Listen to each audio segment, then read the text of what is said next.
Estamos con el profesor, el economista Félix Castillo Vera, con el cual vamos a tener una pequeña conversación acerca de distintos temas, tanto de actualidad como de su formación y de su vida académica. Profesor, muy buenos días, gracias por el tiempo que nos brinda el día de hoy. Buenos días. Quisiera consultarle, actualmente es profesor del curso de macroeconomía en la Escuela de Economía de la Universidad Nacional de Trujillo. Así es. ¿Y cómo nace pues su gusto? ¿A partir de qué año? ¿Qué implicancias tuvo o consideraciones para dedicarse a esta rama, no?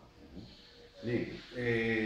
Bueno, yo anteriormente he tenido cursos en verdad de comercio internacional y finanzas internacionales, sino que a raíz de unas supuestamente ciertas deficiencias en la formación de macroeconomía, me asignaron el curso para, digamos, formar a los jóvenes, como decían, desde abajo, ¿no? Porque ellos llegaban a los ciclos superiores y tenían deficiencias. Entonces, de esa manera me asignaron el curso a mí.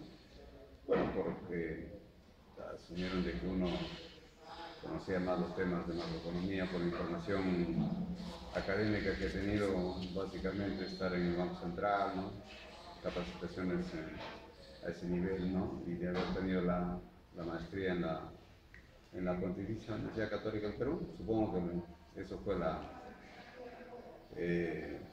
lo que les llevó a asignarme ese curso. Los economistas tienen el privilegio de comprender el mundo, ¿no? Para elaborar recetas de solución a los distintos problemas. En este sentido, la investigación tiene un papel y un rol importantísimo dentro de la evolución económica. Quisiéramos conocer cuáles fueron sus inicios en los temas de investigación y frente a qué problemas tuvo que batallar para lograr ser exitoso, ¿no? Claro. En primer lugar, investigación, mucho se habla pues que la universidad hay que hacer investigación, pero en verdad poco, al menos en económicas, muy pocos hacen investigación. Se lleva cursos de investigación, capacitación en investigación, hablan que el problema, que la hipótesis, pero el tema es hacer la investigación, ¿no? Y yo he asistido a varios cursos de investigación y nunca aprendí a investigar, hasta que uno se mete, como se dice, de lleno, con zapatos y todo, a hacer la investigación en sí, y uno aprende haciendo la investigación. Porque ahí están los libros, la metodología, ¿no?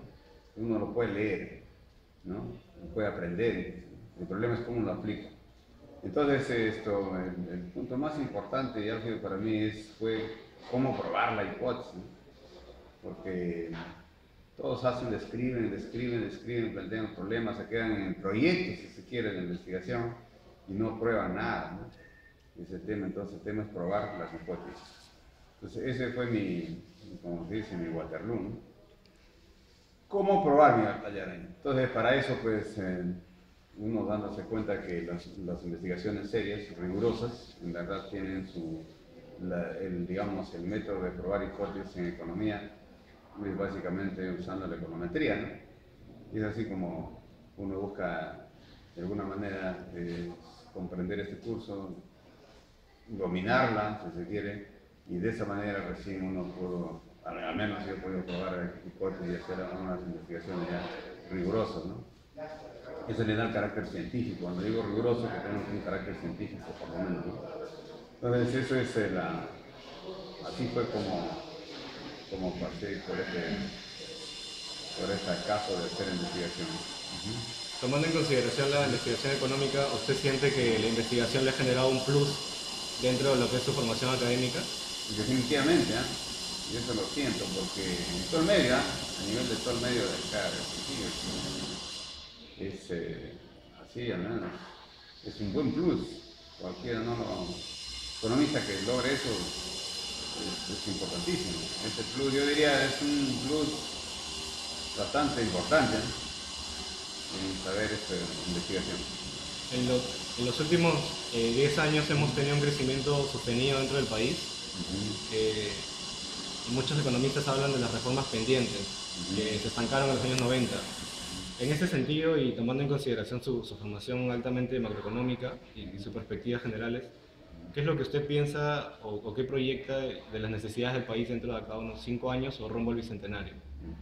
Mira, el crecimiento del país, yo estoy convencido, con este último trabajo que le mostré en clase, de que en verdad ha sido movido por los precios de los, ¿no? En especial del cobre, ¿no? Los minerales. Nosotros somos un país exportador básicamente de productos tradicionales y minerales, y eso nos ha movido entonces permanentemente. Entonces, si esto se cae, realmente se ha caído en la economía, eso yo estoy más que convencido. Entonces, como estoy más que convencido, creo que, y así debe seguramente estar convencido el ministro de Producción de este gobierno, donde ya vienen implementando de alguna manera la famosa diversificación productiva, ¿no? Yo coincido con ese tema, que hay que diversificar la base de la producción más básicamente exportadora en el país, pues no podemos seguir en esa línea. Y, y así, entonces, el país ha crecido a tasas de 7 los últimos años, el 7, 6%, pero básicamente por eso, por el sector externo, ¿no? Pero no por propia dinámica interna. Entonces, cuando eso se pone mal, volvemos a nuestra realidad. Entonces, volvemos a crecer a tasas bajas, ¿no? Y de repente a veces podría ser hasta negativo si sigue cayéndose el precio de los minerales. Entonces, frente a eso, la receta clave es salir, pues, diversificar la producción para minimizar ese riesgo, ¿no? Sabemos que en el mercado internacional tenemos grandes productos como por ejemplo la quinoa, la harina de pescado y otros productos importantes. Pero cuando hablamos en el tema más que todo de servicios, ¿cómo nos afecta la competitividad y nuestras deficiencias en el mercado internacional? La competitividad es al final relativa, ¿no? El tema está en que no vamos a ser buenos en todo, ¿no? Uno dice, no, queremos ser primeros, sí, pero debemos ser primeros solamente en algunas cosas, ¿no? Y habrá algunos productos, como tú hablas de la quinoa, eso de todas maneras siguen siendo productos basados en las condiciones naturales, ¿no? Que es bueno, ¿no? Es una parte de la competitividad, ¿no? Basar nuestras propias fortalezas naturales. Pero a eso hay que desarrollarla, pues, ¿no? Otra parte ya del desarrollo, como se dice, humano, ¿no? No solamente de lo natural, sino el desarrollo humano, el capital humano, ¿no? Y en esa dirección yo creo que también están trabajando, porque para eso que se necesita la educación. Si no cambiamos la educación, ¿no? Lógicamente que no vamos a ser competitivos digamos, en productos que tengan valor agregado, ¿no? O generar tecnología, conocimiento, ¿no? Entonces, para eso se quiere capital humano. Pero al final de cuentas, siempre vamos a ser seguramente buenos en algo y malos en algo. O sea, si no existiría el mundo, ¿no? Si todos vamos a ser igualitos. Muy difícil sería, ¿no? Dos últimas preguntas. La primera, las grandes decisiones políticas, tanto en el gobierno de Velasco como otra en el gobierno de Fujimori, estas reformas estructurales, ¿considera que han tenido gran implicancia dentro del PBI potencial de estos últimos años? Yo creo que de alguna manera sí, ¿no? Uno sería negarlo, sería, ¿no? Un poco necio. En verdad sí, han permitido que la economía, si bien es cierto, por ejemplo, que se liberalice más, pero el problema es que Fujimori cayó en la otra trampa, pues, ¿no? De controlar la información. Entonces, los medios de comunicación, en otras palabras, si controla la información, estaríamos en una economía no de libre mercado, más bien estaría alejado del producto potencial. Y eso se dio en los años 2000, ¿no? Entonces, para mí, por ejemplo, ahí el gran problema de Fujimori es controlar la inflación, la información. Y la información es un tema clave también para la toma de decisiones, ¿no? Sea mucho más eficiente, mucho más transparente. Entonces, en verdad, si bien es cierto, por un lado, como se dice, hizo bien, pero con el codo, ¿no? Mató todo lo que hizo bien. Ese es mi punto de vista. Entonces, en vez de hacer la economía libre, ¿no? De libre mercado, al controlar la inflación, estaba teniendo un monopolio terrible, ¿no? Y la asignación de los recursos completamente ineficientes. Y con eso nos estamos bien alejando del producto potencial que tiene el país, ¿no? Sí. Ahora Velasco, lógicamente que es el resultado también de los grandes monopolios, ¿no?, que existían en aquellos entonces. Los terratenientes, ¿no?, tenían el monopolio de la producción y de alguna manera quiso resolverlo eso, digamos, desde un punto de vista un poco, yo diría, estatista y lo que sea, pero es el resultado también de grandes monopolios. En conclusión, yo diría que aquí en Perú justamente existen los grandes monopolios, no existe la economía del libre mercado como muchos creen, que Fujimori dictó el libre mercado. Si bien es cierto, aperturó la economía, pero a la larga, ¿qué existen? Grandes monopolios, grandes argollas, ¿no? Y si no veamos los últimos acontecimientos con estos casos de fiscales, de jueces, ¿no?, una lista de, ¿no?, de autoridades del Poder Judicial que supuestamente están ahí en la lista de Orellana, ¿no? Imagínate, ¿no? Entonces eso es monopolio, o lo que se llama corrupción, pero es monopolio. Entonces, de esa manera no puede seguir el país, ¿no? Entonces, para mí toda la vida existe eso. Y ahora la disputa es, me estoy dando cuenta de que la disputa es por el oro y por la coca. ¿Sí o no? Por la cocaína. ¿Quién controla eso? Y eso son nosotros, los grandes líderes en nuestro país. Tengo la impresión que están disfrutando por eso. ¿Qué más hay en Perú? El resto son pequeñitos que lo dejan para el pueblo, ¿no?, que se entretenga ahí. Pero la disputa está ahí, el oro y la coca. Ese es el problema del país ahorita.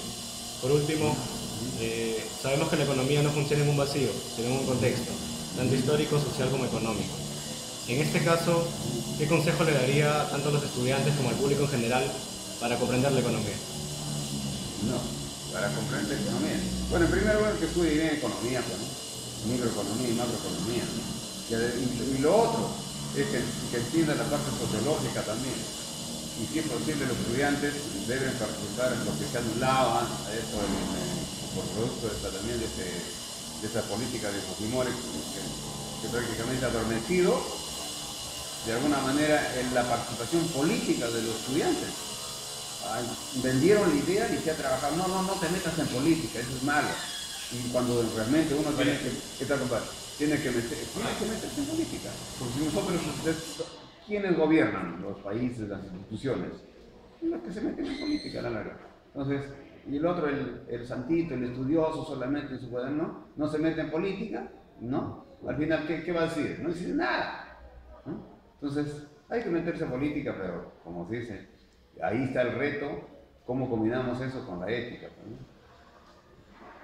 Ese es el tema, ¿no? Porque la gente se mete en política para sus beneficios particulares, ¿no? El tema entonces no está solamente en meterse en política con los beneficios particulares, ¿no? ¿Cómo conjugamos esos beneficios particulares con los beneficios de las sociales, ¿no?, de la sociedad? Porque hacer política es tener en cuenta los intereses de otros también, ¿no? No solamente nuestros propios intereses, sino intereses más o menos comunes, ¿no? Entonces, de esa manera, y éticamente, pues hablando, ¿no?, como se dice, con transparencia, ¿no?, con información clara, no con la mañosería Pepe el Vivo, ¿no? Ese es el problema del Pepe el Vivo también, ¿no? Entonces, uno debe participar en política, hay que poner reglas de juego claras para que la sociedad, ¿no?, digamos, funcione dentro de esas reglas, ¿no? Profesor Félix, le estoy muy agradecido por los minutos que nos ha brindado y por la lucidez de sus respuestas. Muchas gracias y hasta otra oportunidad. No.